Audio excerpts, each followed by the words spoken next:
So welcome to B class. まずは B クラスの今日は紹介を皆さんにさせていただきたいと思います。B class is a whole new way to build a guitar. For the last 125 years or so, most acoustic guitar manufacturers have been building guitars based upon an X-brace top pattern. V クラスブレーシングのシステムというのは、全く新しいアコースティックギターの製法だということをまずご理解してください。過去125年間の、いわゆるスチール弦のアコースティックギターの歴史の中で、必ずと言ってあったものがですね、サウンドボードに貼ってある、X ブレーシングというそうですね、それは、ずっと変わってこなかった、これをもう一回一から考え直す新しいシステムです。So this is a whole new design that actually yields a different sounding guitar that has different benefits. ですから音の性質もですね、根本的なエクスプレッシングのギターとは違います。全く新しい形でもって音を提供することができるギターになりました。So we call it a new engine, a new sonic engine. And the reason we kind of make that comparison is in California there's a lot of car people who love fancy hot rod cars and love fancy making cars. In fact, a lot of people at Taylor build automobiles. これをですね、我々ですね、新しいニューソニックエンジンというふうに呼ぶことにしました。なぜエンジンという言葉を使うかというとですね、やっぱり車に例えてみるとすごく分かりやすいと思うんですね。で、南カリフォルニアにある会社ですので、非常にですね、その車の文化も非常に豊かなところで、実際のところですね、テーラーに働いている人たちでもホットロッドの趣味がある人たちもたくさんいます。So we compare it to an automobile as on a guitar, the sides and the back are kind of like the frame of an automobile, but the bracing is the engine. 車に例えるとですね、バックとサイド材というのは車のフレームに当たる部分です。で、その、サウンドボードに貼ってあるエクスプレーシングがですね、まさにそのエンジンの役割をしているわけですね。So many of you know, if you know a little bit about Taylor guitars, many of you know who Andy Powers is. Andy Powers has been designing guitars as the main master builder for Taylor guitars for the last 6 years.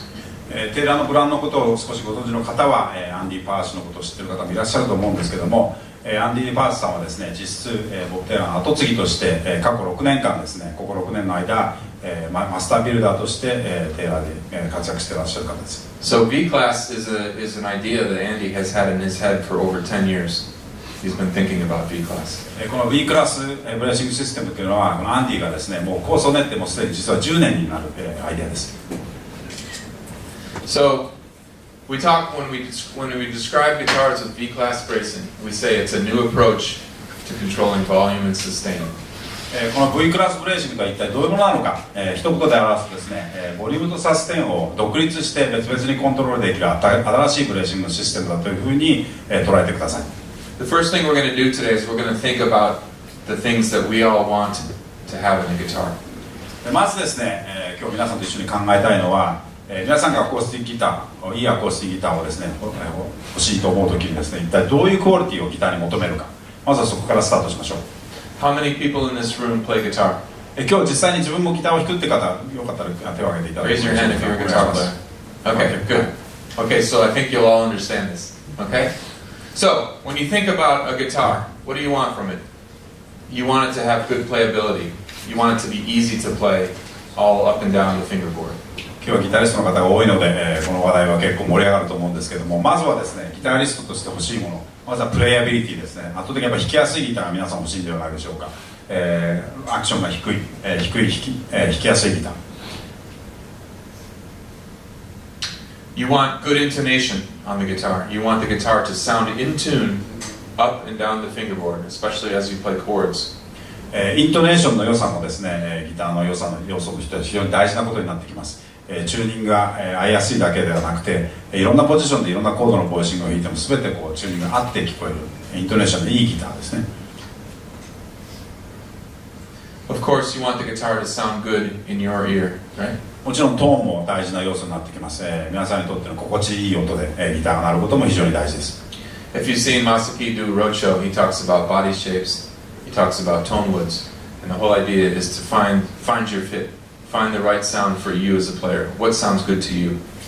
このトーンに関してのアプローチはやっぱりテイラーは非常にユニークなアプローチをしていて、私もロゴ賞をやらせていただいてますけども、ボディシェイプやトーンとの違いでどういうふうに音が変わるのかを逆に皆さんに聞いていただいて、皆さんがいいと思う音のギターを選んでいただくというアプローチをとっています。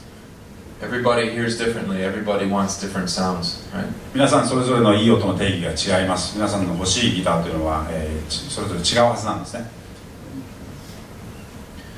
We want an acoustic guitar that has reasonable volume so that you can play with other instruments and accompany yourself singing or other singers. ボリューム、絶対的な音量も大事な要素になってきます。他の楽器と演奏するときに必要だったり、特にボーカリストとやるときですね、あと自分が歌われる方、歌のバックで弾いたときにですね、それにマッチするボリュームも必要だと。And of course, you want a guitar that has good sustain. You want chords to ring for a long time, and you want individual notes to sound for a long time. それとサステインも非常に大事な要素なんではないでしょうか。それとコードを弾いたときにしっかり鳴ってくれる、長い間鳴ってくれる、から単音で弾いたときもそうですね、この伸びがいいギターというのも大事だと思います。So let's talk about two of those features. Let's talk about volume and sustain for just a couple of minutes. 今日はですね、そのボリュームとサステインについてフィーチャーしてですね、ちょっと時間を皆さんにいただいてお話を聞いていただきたいと思います。The volume of acoustic instruments comes from a flexible soundboard. それでは弦楽器、これギターだけに限らないんですけども、弦楽器のボリュームというのは一体、楽器のですね、どの要素から来るのか。The sustain of a guitar or a stringed instrument comes from stiffness and strength. ボリュームというのはですね、サウンドボードのですね、柔軟性から来ます。その逆にですね、サステインというのはその強度、しっかり硬いものでできているかどうかということがそのサステインに響くわけです。One of the loudest instruments, one of the loudest stringed instruments there is a banjo. And the reason the banjo is so loud is because the bridge sits on a really flexible head, a drum head that's very flexible. But it's so flexible that it has no stiffness. So banjo is very loud with no sustain. 具体的な例を挙げてみましょう。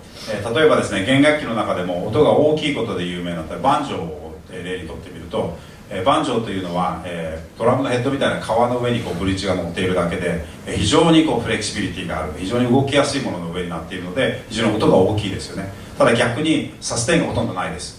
ボリュームが大きい分サステインがないのがバンジョーがいい例だと思います。If you think about electric guitars, if you think about a solid body Les Paul, Stratocaster, Telecaster, any of the G&L guitars, even unplugged, if you just play it acoustically without an amp, it'll sustain for a really long time. And that's because it's so stiff. The body is stiff, it doesn't move. The neck is very stiff, it doesn't move either. So there's lots of sustain, but there's no volume in an electric guitar.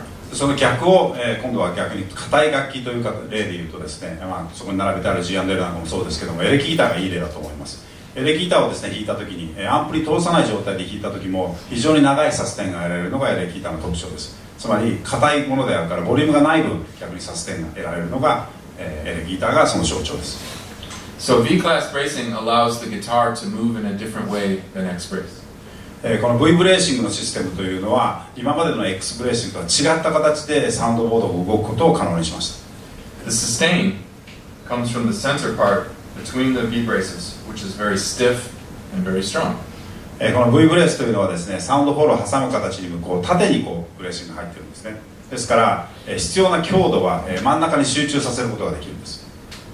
The flexibility, the volume comes from the outside edges of the guitar.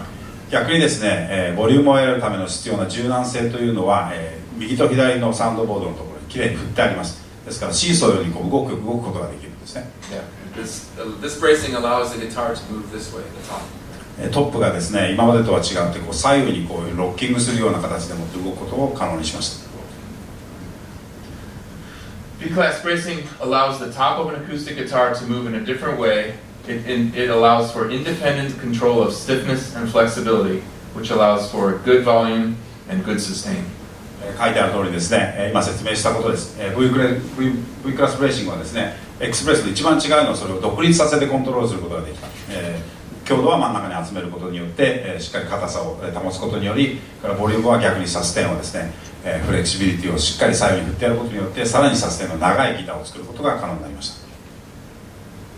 One of the things that Andy found out after he finished his design, Andy was very happy with the amount of volume and the amount of sustain, but there was an added benefit that he didn't know was going to happen actually.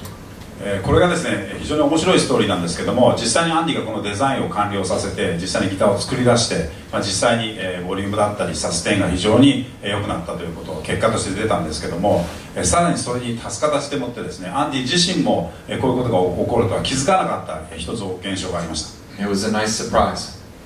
非常に嬉しいサプライズだったんですね。 Because of the way the top moves on V-class bracing, the sound waves are very orderly, and the guitar, the intonation, as a result of orderly sound waves, the intonation is improved on the guitar. 音が伝達していく音のウェーブ、サウンドウェーブをですね非常にきれいにコントロールすることができて、規則性の正しい規則性が非常にある形でもってサウンドウェーブが届くことが分かりました。結果としてですねギターのチューニングが非常に向上したんですね。音のこのイントネーションが非常に良くなりました。 Have you ever had this experience? You get your guitar out, you put the tuner on it, you tune it up, the tuner looks good, you play an E chord, sounds good. You play an A chord, yeah, it's a little out of tune. Right? You had that experience? 皆さんギター弾かれる方こういう経験もちろんあると思います。例えば、電子チューナーでチューニングをしますよね。でオープンコードで E のコードを弾いた時はすごく気持ちいい綺麗に合ってるんですけど、全く同じチューニングで今度 A を弾いたり D を弾いたりするとちょっとチューニングが狂ってる感じがするというのは、ギターの構造上どうしても避けられないことでした。 So V-class bracing creates very pure, orderly sound notes that don't cancel each other out. その不協和音を省いたことによって、チューニングの構造は変わらないんですけども、全てのポジションにおいてチューニングが合って聞こえるようになりました。 So as a result, the in-tuneness, the intonation of the guitar is improved.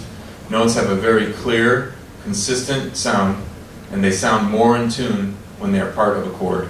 結果としてですね非常にチューニングが合いやすいチューニングがしやすいギターになったということと、単音で弾いた時のクリアさがやっぱり違います。それと、また後でも実際に皆さんにも弾いていただきたいんですけども、コードを弾いた時の、音の響きが圧倒的にクリアになりました。 So this allows guitar players to play in a different way, because as you get better, as you get to be a better guitar player, your ear improves, and you realize that some chords are a little bit out of tune. So maybe you stay away from those chords when you play, but this allows it opens up new sonic territory on the guitar. これはですねプレイヤーにとっても非常に大きな要素になってきます。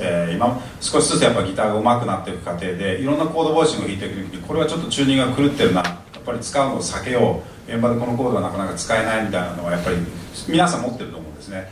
そういうコードボイシングがまた使えるようになる、もしくは全ての場所でチューニングが合うので今までとは違った形でボイシングができるというようなメリットが出てきました。 Okay, so we're going to talk about sound waves for a little while here. ここでですねサウンドウェーブについてちょっと皆さんにお話をしたいと思います。 And we're going to talk about two kinds of waves. We're going to talk about waves that move through water and waves that move through the air. この場合ですね実際にですね、波の動きを例えることによって、水の、ウェーブですと実際に目に見えるので、まずはその水がどういうふうに、動くのかということで、説明をしたいと思います。 So I want you to imagine for a second that you're standing in front of this beautiful lake, okay? 皆さんがですねこの美しい湖のすぐ縁に立っているというところを想像してみてください。 And there's no wind, there's no waves on the water. The water looks like glass. 一切風がなくて本当に静かな日でですね、本当に水面がきれいにガラスのように全く動いてない状態です。 If you bend down and you pick up a rock, you throw the rock in the water.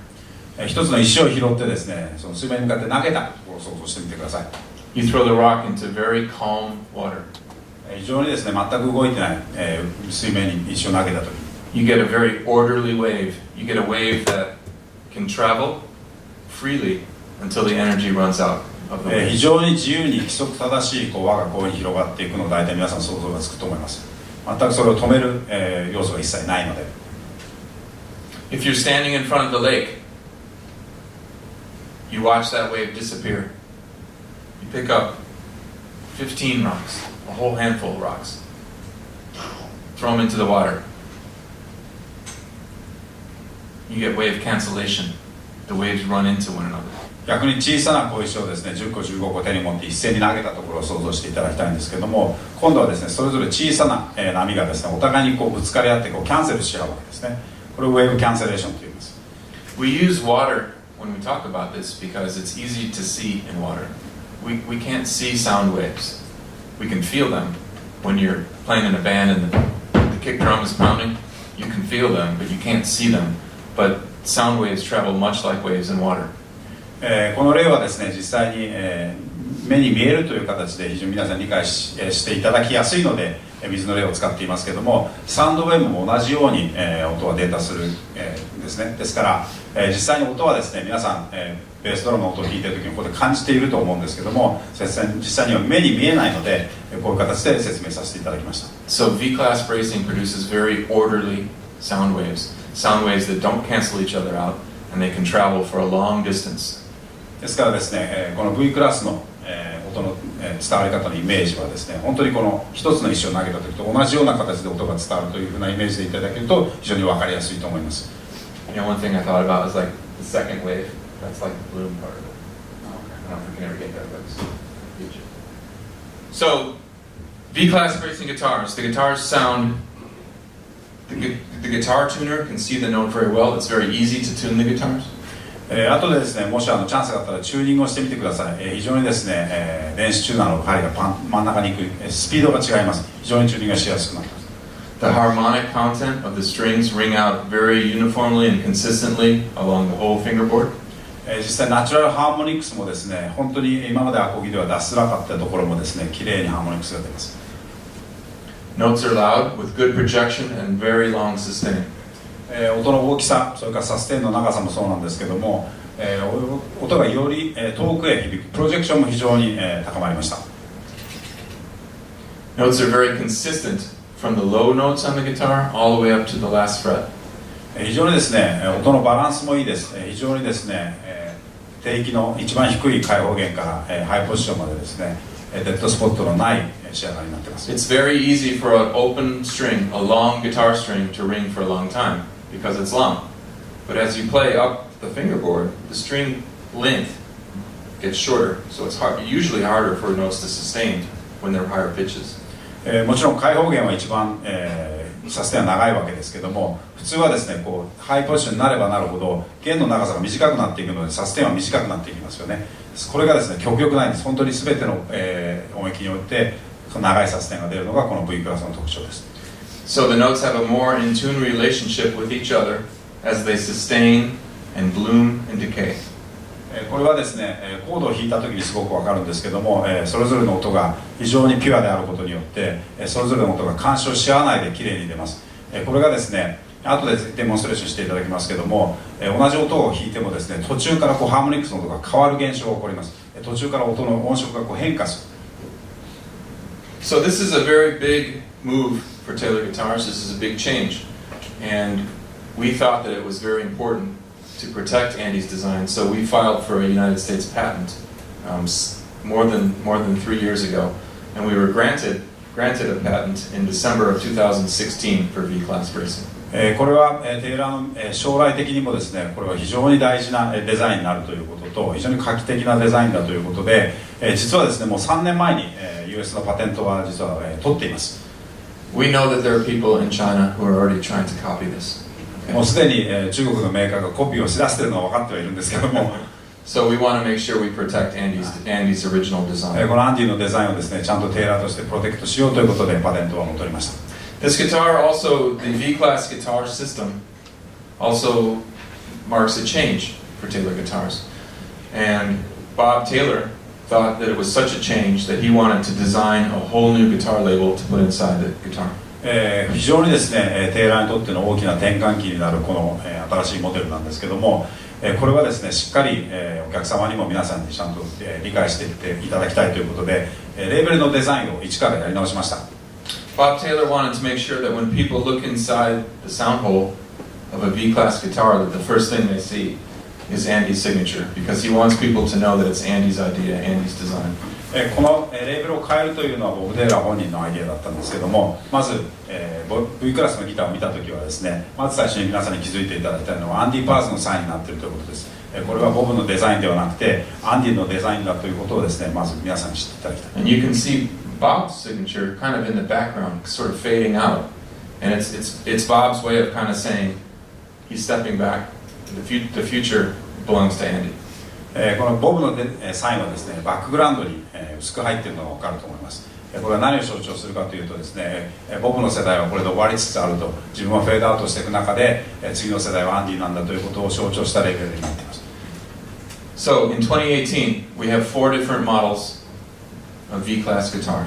2018年はですね、V クラスブレーシングを採用したモデルが4つナムショーで発表になりました。PS14 CE, African, Ebony. まず1本目ですね、これは PS14CE というモデルになりますけども、プレゼンテーションシリーズ、アフリカンエボニーをバックとサイド、Masinka Redwood, ガシンカーレッドウッドをトップに採用し top, ます。 limited to 100 pieces for this year. これはですね、今年100本、全世界で100本しか、100本の限定生産になります。 K24CE, Alcoa. 次は K24 ですね、C、これオールコアのモデルですね。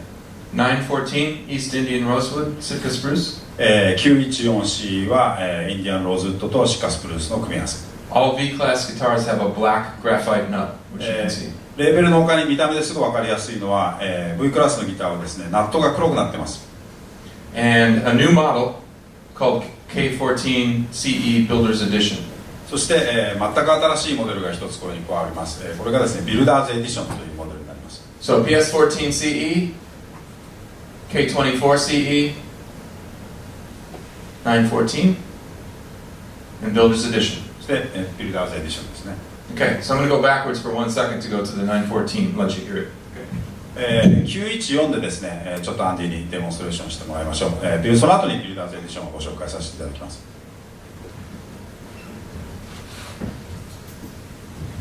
So I think it's important when you show this guitar to a customer that you show it in a different way than in the past.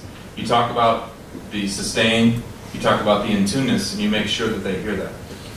このギターをですね、店頭でお客様に紹介するときはですね、今までのアコースティックギターの紹介の仕方とはちょっと、違った紹介をしていただけると非常に分かりやすいと思います。今日今アンディが話したようにですね、ボリュームとサステインが全く違った形でコントロールできているという話の後にそれをデモンストレーションしてあげてください。So I'm going to start with a spot on the guitar that's normally kind of a weak spot. It's not one of the loudest notes that you hear on a guitar, but I want to show it to you because I want you to hear how long the sustain is on this instrument. 伝統的にはですね、アコースティックギターでいわゆるウィークスポットと言われた部分、非常に音のサステンが弱い部分ですね、ちょうど9フレットから13フレットぐらいの間だと思うんですけども、まずはそこでですね、どれだけサステンがあるかを皆さんに聞いていただきます。 So I'm going to play with a really light touch. 非常にライトなタッチで弾きます。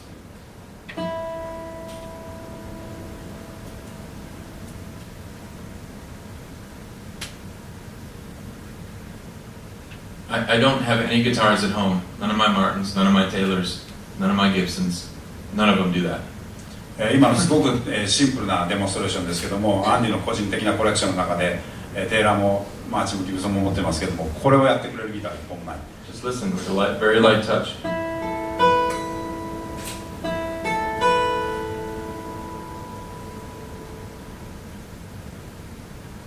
It's like having a sustain pedal. ピアノのサステンペダルがここにあるみたいですね。So because of the orderly sound waves, you can play voicings all up and down the guitar, and suddenly they're all in tune. 先ほどのですね、音の非常に規則性正しい形で音が伝達されるということで、いろんなボイシングでですね、変えてもですね、全てにチューニングが合って聞こえるというデモンストレーションです。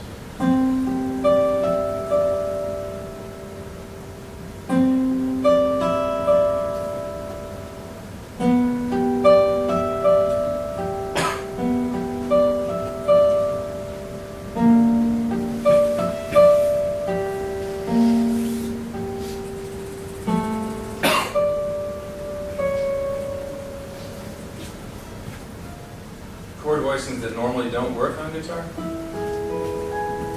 普通ボイシングとして避けるボイシングですね。このぐらいのハイレジストレーションで、一番上が3度になるやつですね。でボイシングを変えてもいわゆるチューニングが合ってない時のこう揺れがないんですね。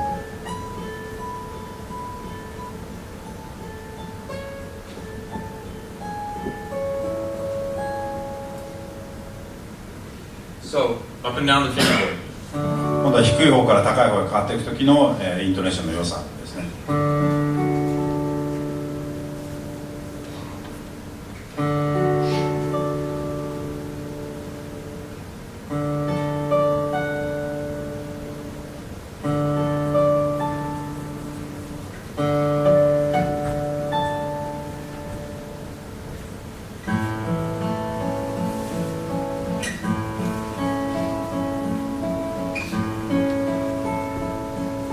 That chord is never in tune on most guitars. Never. このボイシングはですね、少しギター弾かれる方だったら絶対普段使えないボイシングですね。必ずチューニング狂っちゃう、狂って聞こえるボイシングですので。And the chords bloom over time.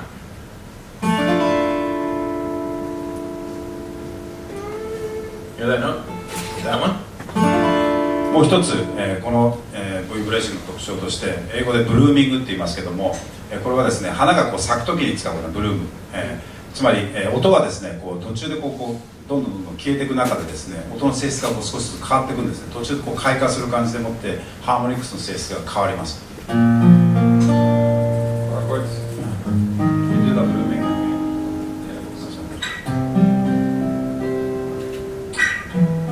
これはシンプルなバーコードでもハイポジションに行ってもチューニングがきっちり合っているようです。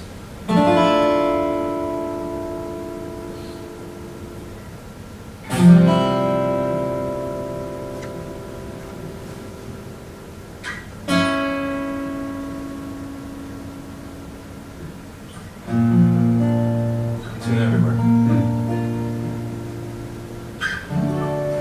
Okay, 914 CE.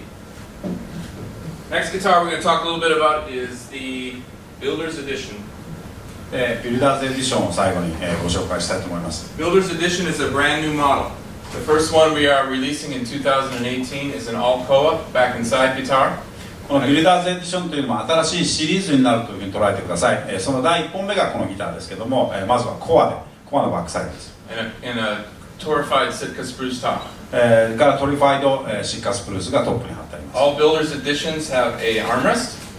このビルダーズエディションにですね、特化したスペックとしてはですね、まずは、アームレストがついてますね。All Builder's Editions have rounded corners. Very comfortable.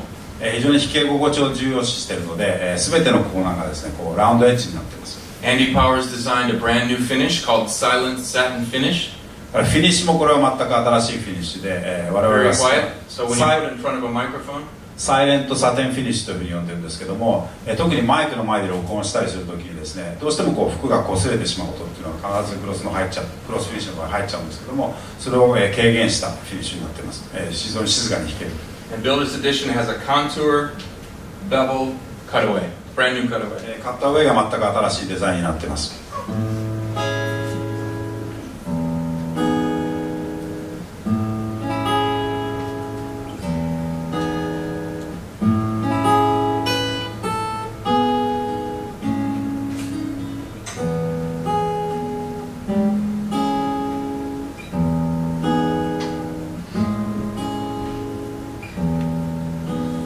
Same thing, on tune, all up and down the fingerboard.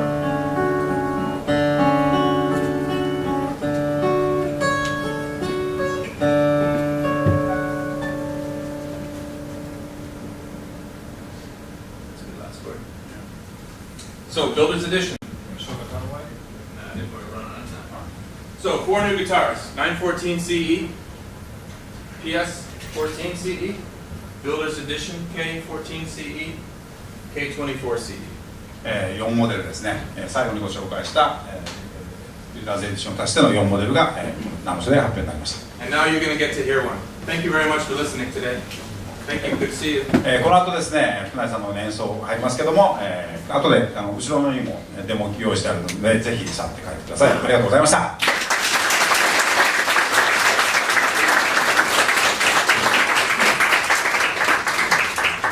アンディさん、トライバさん、どうもありがとうございました。ここで最新の V クラスのデモ演奏のためにゲストプレイヤーといたしましてソロギタリストの福成修二さんをお呼びしております。福成修二さん、ステージへどうぞ。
「